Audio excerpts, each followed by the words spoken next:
Recent గా తిరుమల తిరుపతిలో జరిగిన లడ్డూ ప్రసాదం కాంట్రవర్సీ గురించి మీ అందరికీ తెలిసి ఉంటుంది. అందులో జంతువుల కొవ్వు, చేపల నూనె వంటివి కలపడం ద్వారా ఆ ప్రసాదాన్ని కలుషితం చేశారని చెప్పేసి చాలా పెద్ద కాంట్రవర్సీ అయ్యింది. ఇప్పటికీ అది కంటిన్యూ అవుతుంది. ఎవరు చేశారు, ఎలా చేశారు అనేది కనుక్కోవడం అనేసి ఇక్కడ రాజకీయ పార్టీలు మీరంటే మీరు అని చెప్పేసి గొడవ పడుతున్నాయి. దీన్ని రాజకీయం చేస్తున్నారు కూడా. అసలు ఈ తిరుమల తిరుపతి అనేది హిందువులకి ఎంతో పవిత్రమైన ప్రదేశం. అలాంటి దాన్ని అసలు రాష్ట్ర రాజకీయాలు ఎందుకు పాలించాలి?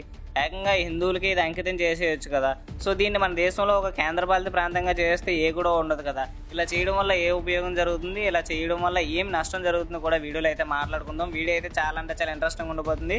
ఎక్కడ కూడా స్కిప్ చేయకుండా లాస్ట్ వరకు అయితే చూసేయండి. మరి ఇంకెలాంటి డిలే చేయకుండా వీడియోలోకి అయితే వెళ్ళిపోదాం. ముందుగా అసలు కేంద్రపాలిత ప్రాంతాలు అవే యూనియన్ టెరిటరీస్ అంటే ఏంటి, అవి ఎలా మొదలయ్యాయి మన దేశంలో, వాటి యొక్క చరిత్ర ఏంటో చూద్దాం. యూనియన్ టెరిటరీ అనేది రిపబ్లిక్ ఆఫ్ ఇండియాలో ఒక రకమైన విభాగం. మన దేశంలోని రాష్ట్రాలకు భిన్నంగా వారి సొంత ప్రభుత్వాలు ఉన్నాయి. కానీ ఈ యూనియన్ టెరిటరీకి మాత్రం పాక్షికంగా లేదా పూర్తిగా భారత కేంద్ర ప్రభుత్వంచే పాలించబడుతుంది. అయితే ప్రస్తుతం మన దేశంలో 8 కేంద్రపాలిత ప్రాంతాలు ఉన్నాయి. అవి అండమాన్ మరియు నికోబార్ దీవులు, Chandigarh, Dadra and Nagar Haveli and Daman Diu, Delhi, Jammu and Kashmir, Ladakh, Lakshadweep, Puducherry. ఇవి 2024 నాటికి మన భారతదేశంలో ఉన్న కేంద్రపాలిత ప్రాంతాలు. ఇప్పుడు మనం మన దేశంలో కేంద్రపాలిత ప్రాంతాలు ఎలా ఆమోదించబడ్డాయి, అవి ఎప్పటి నుంచి మొదలయ్యాయి అనే విషయాలను అయితే చూద్దాం. History of union territories. 1949లో భారత రాజ్యాంగం ఆమోదించినప్పుడు భారత సమాఖ్య నిర్మాణంలో ఇవి 2 పార్టులుగా ఉండేవి. ఒకటి పార్ట్ సి, ఒకటి పార్ట్ డి. పార్ట్ సి రాష్ట్రాలు, ప్రధాన కమిషనర్లు, ప్రావిన్సులు మరియు కొన్ని రాచరిక రాష్ట్రాలు ప్రతి ఒక్కటి భారత రాష్ట్రపతిచే నియమించబడిన ప్రధాన కమిషనర్ చేత పాలించబడుతుంది. పార్ట్ సిలో ఉన్న రాష్ట్రాలు అజ్మీర్, భోపాల్, బిలాస్పూర్, కూర్గ్, ఢిల్లీ, హిమాచల్ ప్రదేశ్, కచ్, మణిపూర్, త్రిపుర మరియు వింధ్య ప్రదేశ్. పార్ట్ డి కేవలం ఒక భాగం మాత్రమే. అండమాన్ మరియు నికోబార్ దీవులు కేంద్ర ప్రభుత్వంచే నియమించబడిన లెఫ్టినెంట్ గవర్నర్ చేత నిర్వహించబడేవి. ఆ తర్వాత 1956లో రాష్ట్రాల పునర్వ్యవస్థీకరణ చట్టం రావడంతో పార్ట్ సి మరియు పార్ట్ డి రాష్ట్రాలు కేంద్రపాలితం యొక్క ఒకే వర్గంలోకి వచ్చాయి. అప్పుడు అనేక పునర్వ్యవస్థీకరణల కారణంగా 6 కేంద్రపాలిత ప్రాంతాలు మాత్రమే మిగిలాయి. అవి అండమాన్ అండ్ నికోబార్ దీవులు, లక్షద్వీపులు, ఢిల్లీ, మణిపూర్, త్రిపుర, హిమాచల్ ప్రదేశ్. ఈ 6 ప్రాంతాలు కూడా మన దేశంలో 1956 నాటికి కేంద్రపాలిత ప్రాంతాలుగా ఉండేవి. ఆ తర్వాత మళ్ళీ 1970 ప్రారంభంలో త్రిపుర, మణిపూర్ మరియు హిమాచల్ ప్రదేశ్ పూర్తి స్థాయి రాష్ట్రాలుగా మారాయి. అప్పుడు కొత్తగా చండీగఢ్ కేంద్రపాలిత ప్రాంతంగా మారింది.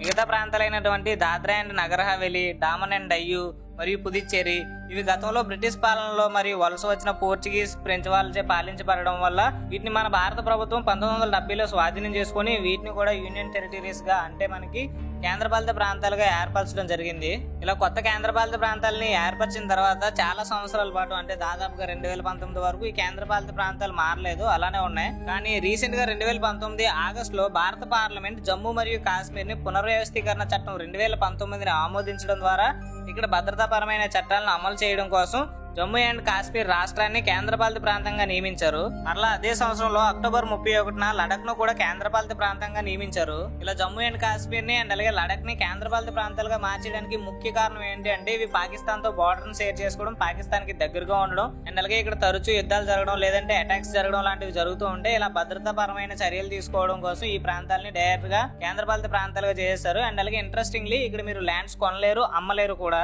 ఇలా 2019 నాటికి మన దేశంలో ఉన్న జమ్మూ కాశ్మీర్ రాష్ట్రం కాస్త ఒక కేంద్రపాలిత ప్రాంతంగా మారిపోయింది. అంటే నాకు తెలిసినంత వరకు ఇది మనలో చాలా తక్కువ మందికి తెలుసు. ఒకసారి మీ ఫ్రెండ్స్ ని అడిగి చూడండి మన దేశంలో ఎన్ని రాష్ట్రాలు ఉన్నాయని చెప్పేసి. చాలా కాన్ఫిడెంట్ గా 29 రాష్ట్రాలు అని చెప్తాడు. అప్పుడు మీరు రాంగ్ ఆన్సర్ అని చెప్పండి. ఎందుకంటే ప్రెసెంట్ మన దేశంలో ఉన్నవి కేవలం 28 రాష్ట్రాలు మాత్రమే.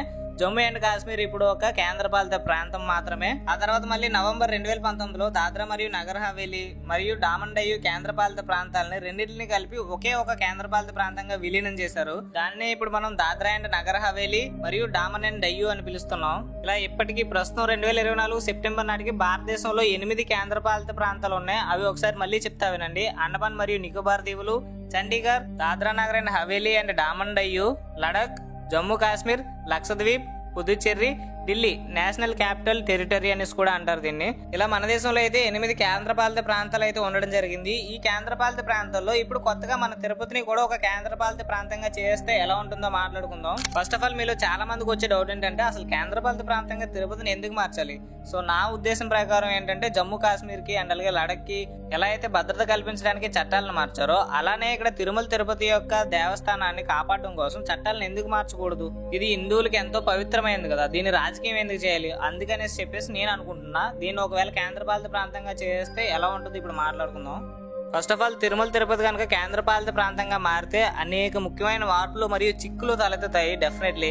First thing administrative control. ఈ ప్రాంతాన్ని కేంద్ర ప్రభుత్వమే నేరుగా పాలిస్తుంది కాబట్టి దీని వలన ఇక్కడ క్రమబద్ధమైన పాలన మరియు వనరులు సేవలు మరింత సమర్థవంతంగా నిర్వహణకు దారితీస్తాయి. అంటే ఒక మంచి కమిటీని ఏర్పరచడం, దానికి సంబంధించిన వనరులు అన్నింటినీ ఎలా కంట్రోల్ చేయాలి అండ్ అలాగే ఇక్కడికి వచ్చే భక్తులకి ఎలాంటి సేవలు అందించాలి, సో ఇలాంటివన్నింటిని కూడా డైరెక్ట్ గా కేంద్ర ప్రభుత్వమే చూసుకుంటుంది కాబట్టి ఎలాంటి గొడవలు ఉండవు. Second and most important thing economic impact. Present ఇప్పుడు మనం అనుకున్నట్టు తిరుపతి ఒక కేంద్రపాలిత ప్రాంతం కాబట్టి ఇక్కడ కేంద్ర ప్రభుత్వం నుండి మరిన్ని ప్రత్యక్ష నిధులు పొందే అవకాశం ఉంది. ఈ నిధులతో మౌలిక సదుపాయాలు, పర్యాటకం అంటే టూరిజం ని డెవలప్ చేయొచ్చు మరియు లోకల్ డెవలప్మెంట్ ప్రాజెక్టులను మెరుగుపరచవచ్చు. అంతేకాకుండా దీని అంతటి వల్ల కూడా లోకల్ ఎకానమీ అనేది అధిక మొత్తంలో ప్రభావితం చూపిస్తుంది. And third thing religious and cultural significance. Tirumala Tirupati ప్రస్తుతం మన ఆంధ్రప్రదేశ్ లో ఉన్నప్పటికీ కూడా మన దేశంలోనే అత్యంత ముఖ్యమైన పుణ్యక్షేత్రాల్లో ఒకటి. ఈవెన్ ఇక్కడికి విదేశాల నుంచి కూడా భక్తులు వస్తూ ఉంటారు. ఒకవేళ మనం అనుకునేటట్టు తిరుపతి కనుక కేంద్రపాలిత ప్రాంతంగా నియమించబడితే అప్పుడు తిరుపతి యొక్క గొప్పతనం దేశం మొత్తం తెలిసే అవకాశం ఉంటుంది. ఇన్ఫాక్ట్ చెప్పాలంటే ఇతర దేశాలకి ఇంకా ఎక్కువగా తెలిసే అవకాశం ఉంటుంది. ఎందుకంటే తిరుపతికి ఉన్న చరిత్ర అండ్ అలాగే ప్రాముఖ్యత అటువంటిది. అలాంటి తిరుపతి ఇక్కడ కేంద్రపాలిత ప్రాంతం అవడం వల్ల దీనికి సంబంధించిన విషయాలు అందరికీ తెలుసుకోవాలని ఉంటది. అండ్ అలాగే దానికి తోడు కేంద్ర ప్రభుత్వం నేరుగా ఇక్కడ టూరిజం ని ఎంకరేజ్ చేస్తుంది. దీనివల్ల తిరుపతి యొక్క ప్రాముఖ్యత ఇంకా పెరుగుతుంది.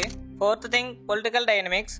ఆల్రెడీ తిరుపతిలో జరిగిన కాంట్రవర్సీని రాజకీయ నాయకులు ఏ విధంగా వాడుకుంటున్నారో మన అందరం చూస్తున్నాం. అలాంటిది ఇక్కడ ఈ పాలిటిక్స్ అనేది కంప్లీట్ గా తిరుపతి కేంద్రపాలిత ప్రాంతం అయితే మార్చేయగలదు. తిరుపతి కేంద్రపాలిత ప్రాంతం అవడం వలన ఆంధ్రప్రదేశ్ రాష్ట్రం యొక్క రాజకీయ దృష్ట్యాన్ని మరియు అధికారంలోని మార్పులకు కీలక పాత్ర పోస్తుంది. ఎందుకంటే రాష్ట్రం ఆర్థికంగా మరియు సాంస్కృతికంగా ముఖ్యమైన ప్రాంతంపై అధికారం కోల్పోతుంది కాబట్టి ఇది రాజకీయ ఉద్రిక్తలకు లేదా రాజకీయాల్లో సర్దుబాట్లకు దారితీయవచ్చు. అంటే ఇక్కడ మీకు సింపుల్ గా చెప్పాలంటే మన రాష్ట్రంలో ఒక రాజకీయ పార్టీ ప్రభుత్వంలోకి వచ్చింది అనుకోండి, ఆ ప్రభుత్వానికి ఆ గుడి మీద పూర్తి అధికారం ఉంటుంది.